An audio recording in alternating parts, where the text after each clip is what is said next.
brother or someone had a child, I might spend a little bit more. A close friend, same price. I think there's like 50 to 100. You can definitely get some good gifts there. I want to ask Tom, if you're comfortable answering this question, what is the worst baby gift that you got? Like the one thing we're like, well, what the hell is my kid going to do with this? I got to think of what I gave him.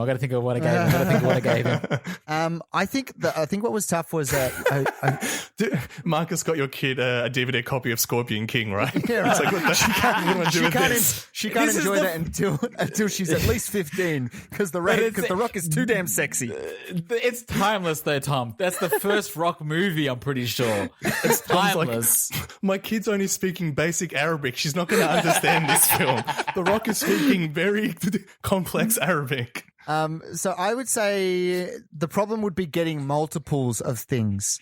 Like with every gift time, Christmas included, you will get multiple things, and then you might get the same book, and you got to be like, "Oh, thank you so much," and then people will say, "Has she got it?" And you go, No, I've never seen this one before. And your bookshelf is loaded. You've got every single book there because you have to understand people have gone out shopping at the same time for a baby shower. Of course. So they've gone to the same shops. They've seen the same things. There's a good chance you're going to get double ups. Yeah. So you're saying breast pumps are not a good baby shower gift.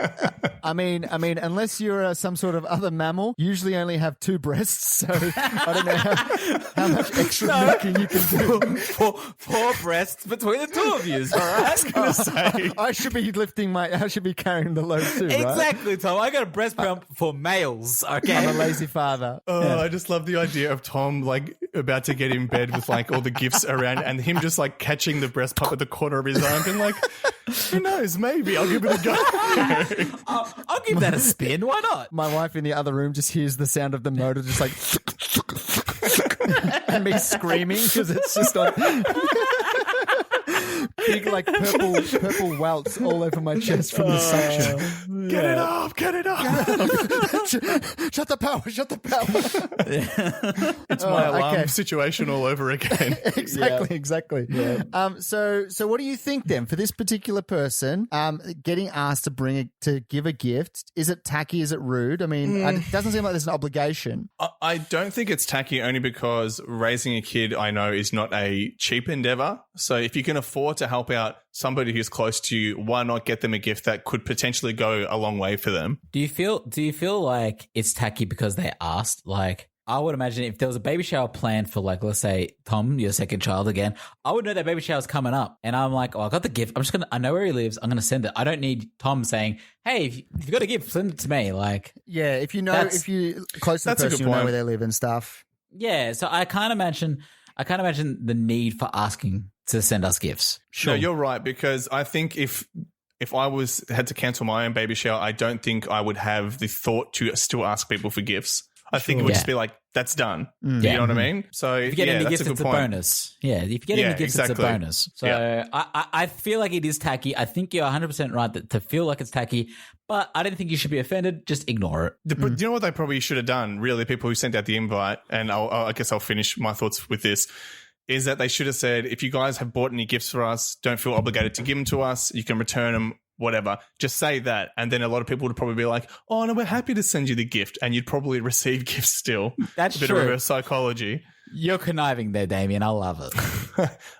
I'm goo for the gaga. You know that. Yeah. Oh, yes. You really want that breast pump. I know it. All right. Well, I think we should maybe leave it there for fish and chips. What do you think? Yeah. All right. Damien, what have you got for us? This is going to come from butter chicken. Oh, butter chicken. Interesting. Specifically butter chicken, and I love it. Yeah. You don't get any other Indian food, do you, on takeaway night? Look, do you know what I think, though? I feel like whenever like someone who looks like me walks into an Indian restaurant, they're probably just thinking, this idiot's going to ask for butter chicken. Like, they know exactly what I'm going to order. When you're picking up a takeaway and there's two orders sitting behind the desk, and one is butter chicken and one is the chicken korma, something a little bit more with a bit more spice to it, if you will. They see you walk in, they're lifting up the butter chicken and putting it on the counter. They're prepared. And they're like, Damien. It's so funny because one of our good friends, he's Indian, and he's like, we don't eat butter chicken. He's like, that's a Westerner's food. It's like, it's hardly You can't even Indian. get it in India. They don't sell it anywhere. They really don't. Like, look, Damien, I got to tell you, there's definitely some good Indian dishes out there. There's vindaloo, there's chicken biryani, there's even chicken biryani with 66 spices. I don't know what the 66 spices are, but they're fucking delicious, Damien. Wow, they really like put the Colonel on blast when they're like, oh yeah, we got 66 spices. Exactly. They went all out. They're like 66 motherfucking spices on this chicken. And let me What do tell you you, have to say to that? it's fucking good, Damien. I am well versed in the world of Indian food, but sometimes I just like the old faithful. Like, you know, a butter chicken.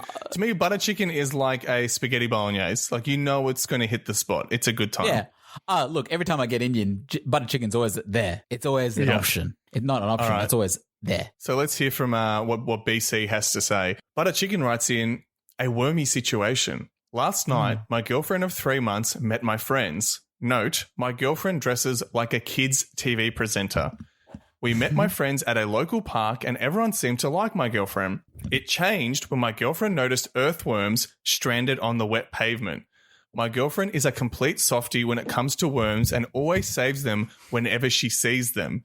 She even has a folder of photos on her phone of all the worm friends she makes.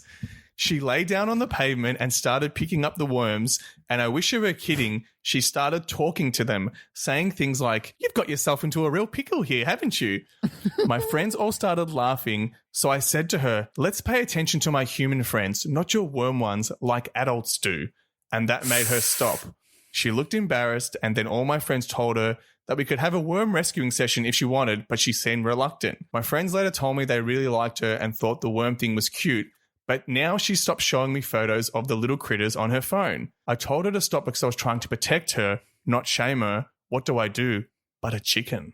There's a lot of questions that I want to unpack here. Go for it. Firstly, I wanted to first say, like, when you started speaking about the worms, I was scared she was going to eat the worms, but like she saw the worms, like, ooh, yeah, juicy baby. Just sucking them down. Yeah. The very first thing that when you started this question, I wanted to ask is, at what time is it okay to actually introduce your girlfriend to your friends? He said 3 months. What is the right time? What is the right time to introduce your friends to your girlfriend? I think there's nothing wrong with 3 months, really. Like, that doesn't seem too soon, depending on the exposure that you've had to them. I think you need to sort of almost, you know your friendship group. Let's just say if you've been friends with your friendship group for a couple of years, you know what type of people they are. You know what they'll think of them or how they'll be received. You've almost have to road test your partner enough to know that they will survive in a social situation or be, comfortable in a social situation with your friends. Yeah. So you say 3 months okay? Yeah, I think it's okay. Yeah. Yeah, I also think it's not like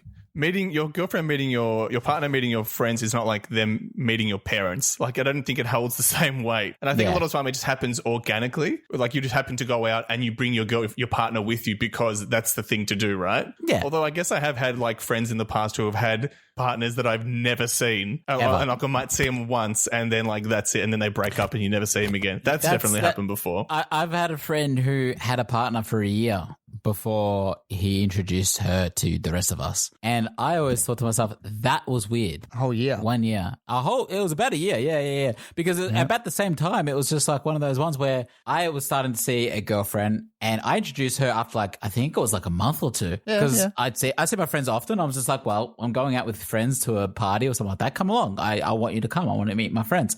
But yeah, a year. And he brought her out at the same time. And I was just like, fuck, a year. It's a very, very long time to keep her hidden. Did you take that personally? Like, oh, why doesn't he want, It made me question me to meet the girlfriend?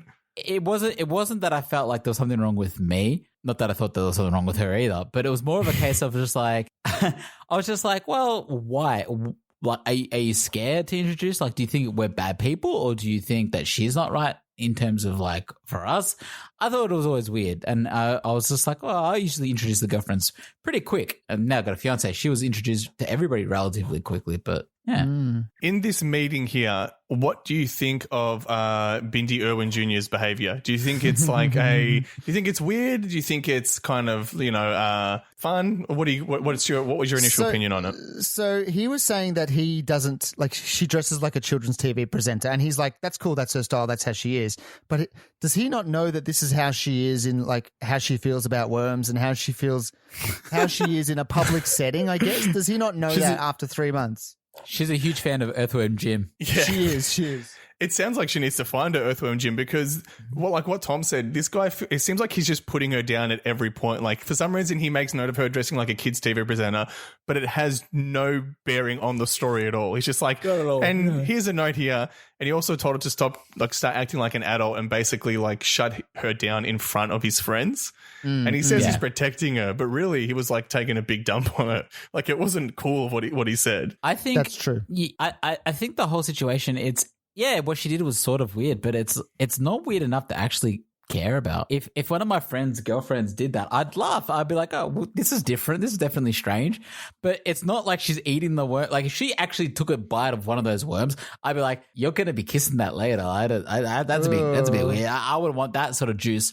But it's one of those ones where I'm like, she's very friendly. She's very down to earth, like, literally. So and everyone likes her. Down to Earthworm Jim. Yeah, exactly. Can you guys think of any occasions where you might have introduced, like, a partner to friends and they did something that potentially embarrassed you? You were kind of like, oh, that mightn't have went down well with my friends. Your partner uses a pet name of you in front of them or something straight away. Yeah, my little cauliflower pizza. Your cauliflower base. I don't think so. I'm trying to think of if I've ever been witness to someone else's partner also being brought into a social situation. Like, maybe I feel like there might have been times where someone's partner, you expect them to come in and be a little bit shy and not sort of know the group, but the ones that come in and they're just sort of a little bit too confident and too sort of loud and too out there, that you're like, all right, calm down. You're new here. You got to sort of just take it easy, right?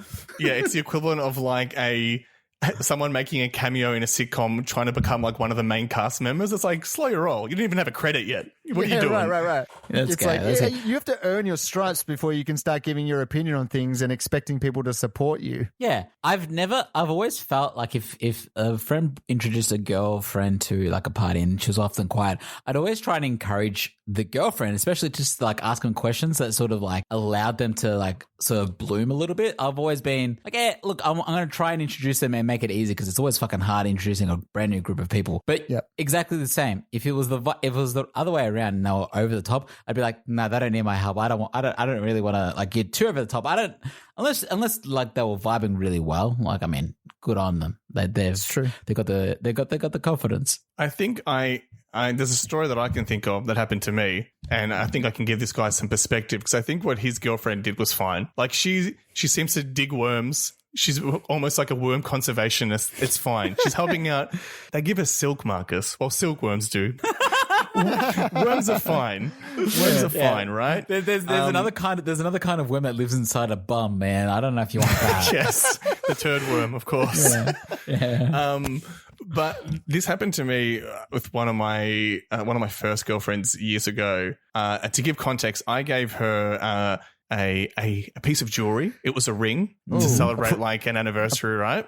A promise ring. And I got bagged. Yeah. Man, I got bagged for that ring so much because people were like, "What? You're going to marry her?" But the reason I bought it was because it was the cheapest thing in the store. It's like earrings. Anyway, there's two of them. Rings, one. That's cheaper. That's right. That's right. Yeah. And what would happen is we'd speak on the phone a lot, and she used to do this thing where she'd put the ring in her mouth, right? And one time she choked on the ring while we're having a conversation, okay? That's not good. We laugh, but she could have died. And she used to do it all the time. So I used to say to her, don't put the ring in your mouth, like, because you might choke and, you might die because of it. Death by gold. You gave her a choking hazard there, Damien. I mean, I did. I mean, she was like 18. She wasn't 3 years old, so that's not on me. I was going to say, Damien, I had the exact same conversation with my 9-month-old the other day. So yeah, I understand how you feel. So what happened was we were at a party and she met some friends for the first time, and she started putting the ring in her mouth, and I said, remember what happened last time? She's like, yeah, you're right. Okay. And then what happened was like a little bit of time passed, and then all of a sudden I heard her choking. And this is while she was talking to a group of my friends. So I was like, fuck, she's actually choking on the ring. So I went up to her to like help her, like give her the Heimlich maneuver. Give her the old Heimlich. Which you're actually not supposed to do, by the way. It doesn't work. Yeah, it doesn't, anyway, yeah. I didn't know that at the time. And then like while I was like, everyone was like freaking out, she started laughing and was like, oh, I'm not actually choking. I'm just fucking with you. Oh. And I was like, oh boy.